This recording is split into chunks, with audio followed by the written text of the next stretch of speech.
प्रश्नाला एकच आहे, याचा अर्थ भाजप मराठी माणसाला हिंदू नाही का समजत? मराठी माणसाला हिंदू नाही समजत? मराठी जसं राज म्हणाला तसं आम्ही मराठी आहोत, अस्सल हिंदूच आहोत. आणि अगदी संयुक्त महाराष्ट्रापासून जो मुंबईसाठी लढा दिला गेला त्याच्यामध्ये आत्ताचा भाजप किंवा तेव्हाचा जनसंघ हा कुठे होता? हा कधी मराठी माणसांच्या आणि हिंदूंच्या बाजूने उभा राहिलाय? उद्धव सर बोला. एक एक एक मिनिट.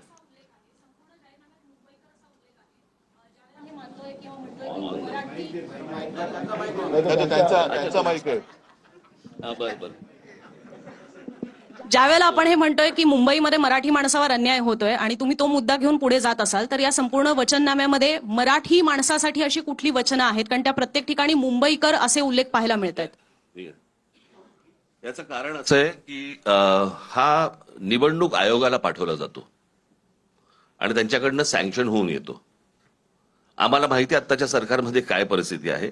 आम्हाला मुंबईकर म्हणजे मराठी माणूसच सांगायचं आहे, परंतु त्यांना जर समजा मराठी माणूस याच्यावरती जर रिजेक्ट झाला असता म्हणून आम्ही मुंबईकर टाकले. अजून काही? म्हणजे ही सगळी आश्वासनं मराठी माणसासाठी असतील असं मानायचं का? अहो, साधी एक गोष्ट सांगतो. आम्ही केलेल्या कामाची एक पुस्तिका आणि त्याच्याही बद्दल आदित्यने एक प्रेझेंटेशन दिलं होतं NAC तिकडेच. हे काल डोम कावळे जमलेलं त्याच डोम मध्ये. आणि त्याच्यानंतर एक कोरोनाच्या काळात केलेल्या कामाची आम्ही पुस्तिका केली. ती पुस्तिका त्यांनी रिजेक्ट केली. आता ते तर मी काय थांबणार नाही. ते तर पुस्तक मी बेधडकपणाने वाटणार. निवडणूक आयोगाला जे काय शब्द आहे तो वापरा, करायचं ते करा. कारण ते काम आम्ही केलेलं आहे. त्या कामामध्ये जे जे सहभागी झाले सगळे मुंबईकर होते, सगळे महाराष्ट्राचे रहिवासी होते, आहेतच, नागरिक होते. आणि ते काम आम्ही केले. कारण निवडणूक आयोगाच्या परवानगीने आम्ही कोरोनाचं काम केलेलं नव्हतं. त्याच्यामुळे कोरोना काळामध्ये जिथे उत्तर प्रदेशमध्ये दंगेमध्ये प्रेतं वाहत होती, आता परत मग देवेंद्र फडणवीसांना विचारलं ती प्रेतं कोणाची होती, हिंदूंची होती का मुसलमानांची होती? आणि त्या काळात आम्ही मुंबई मॉडेल हे जगभरामध्ये गाजलं. अगदी त्या WHO अध्यक्षांनी सुद्धा त्याचं तारीफ केलेली, सुप्रीम कोर्टाने केली, न्यूयॉर्क टाइम्स मध्ये आलं. हे काम आम्ही जे म्हणजे हे काय अभिमान नाही पण एक समाधान आहे की त्यावेळेला आपण हे काम करू शकलो. चीनमध्ये 15 दिवसात फील्ड हॉस्पिटल झालं, आपल्या मुंबईमध्ये 18 दिवसात झालं. हे आम्ही सांगणार. याच्यामध्ये निवडणूक आयोग आला तरी त्याला बाजूला सारून आम्ही कोरोनात केलेलं काम हे सांगणार. निवडणूक आयोगाने ते अडवण्याची हिंमत दाखवावी. सर एक प्रश्न असा आहे, इकडे बोलतोय, इकडे एक प्रश्न असा आहे की जो जाहीरनामा करत आहात त्यामध्ये जे विविध विकास कामं आहेत ते करणार असल्याचं सांगितलं जात आहे.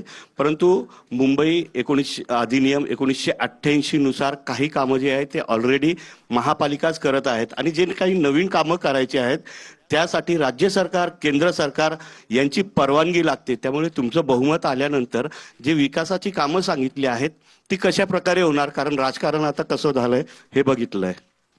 राज्य सरकार किंवा केंद्र सरकारच्या परवानगीची गरज आहे.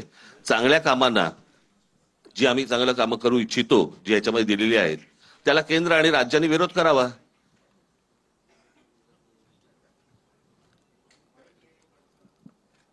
समजलं का? की इकडे तिकडे बघत होतस तू? प्रश्न विचारता आणि इकडे तिकडे बघत बसता रे. स्वतःही ऐकत नाही. उद्धवजी एक प्रश्न आहे. थांब रे जरा, थांब. कुठे चाललोय का? अरे एक मिनिट, त्याला तुला मी काय बोललो हे समजलं का? हा.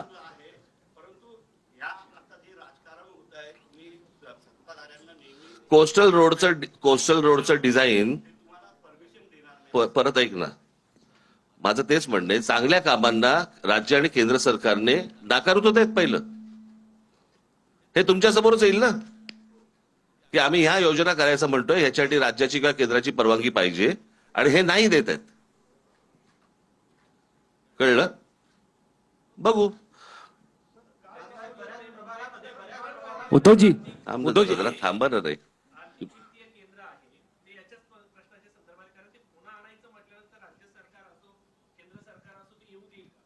त्यांना आडू उत्तर दे. तेच तर राज म्हणाले ना, त्यांना आडू उत्तर द्या. म्हणजे त्यांचं जे काही ढोंग आहे ना ते बाहेर पडेल. जसं एक मुद्दा किंवा दोन गोष्टी आहेत ज्याच्याबद्दल मी मुख्यमंत्री असताना गो अहेड दिला होता, ते म्हणजे मराठी रंगभूमीचं दालन ते यांनी रद्द केलं बिर्ला तिकडे चौपाटीला, आणि ते हे बिल्डरच्या घशात घातलं. वरळी दुग्ध डेअरी आहे तिथल्या सगळ्या कामगारांचं नीट तिथेच पुनर्वसन करून तिथे आपण जागतिक दर्जाचं पर्यटन केंद्र करणार होतो, ते आता यांनी रद्द करून तेही बिल्डरच्या घशात घालतायत. देवनार डम्पिंग ग्राउंड हे बिल्डरच्या घशात घालतायत. कुर्ला मदर डेअरी अदानीच्या घशात घातलेली आहे. मुलुंडचा सगळे ती कांजूरचे मिठागरे आहेत ती अदानीच्या घशात घातलेली आहेत. म्हणजे यांचा महापूर होणार नाही, पण झाला तर मुंबईचं अदानीस्तान होईल, हे माझं स्पष्ट आणि ठाम मत आहे. उद्धव साहेब